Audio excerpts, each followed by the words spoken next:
সংস্কার পরিষদের শপথ গ্রহণ করার যদি সময় না থাকে, আমরা আজকে সংবিধান বিশেষজ্ঞের কাছ থেকে শুনি যে আমাদের সময় নাই, সংস্কার পরিষদ এগুলো নিয়ে পরে আলোচনা হবে।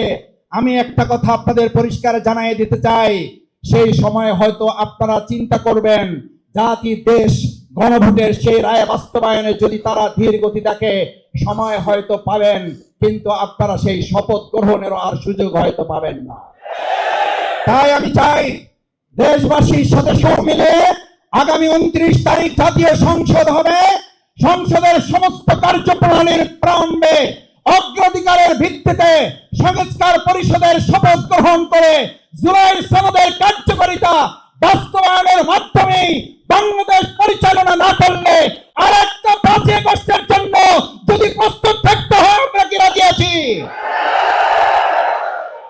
আমরা শুধু রাজি নাই, ইতিমধ্যেই বলা শুরু হয়েছে আমাদের যেই জাতি ফ্যাসিস্টদেরকে বিদায় করেছিল, যাদেরকে একটা গুলি করার পর বলেছিল পুলিশ প্রশাসনের লোকেরা, স্যার একটা গুলি করে একটা মরে বাকিগুলা লড়ে না, একটা গুলি করার পর বাকিগুলো যারা লড়ে না তারা কিন্তু হেলিকপ্টারেও যায় নাই, লন্ডনও যায় নাই, দিল্লিও যায় নাই, তারা এই মাতৃভূমি বাংলাদেশে অবস্থান করছে।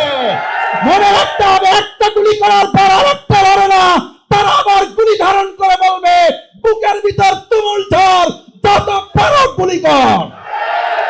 সেই পরিস্থিতি আসার আগেই সাবধান হয়ে জনগণের পালস বুঝে দেশের স্বাধীনতার সার্বভৌমত্ব অক্ষুণ্ণ রেখে দেশ পরিচালনার আহ্বান জানিয়ে আমার বক্তব্য শেষ করছি।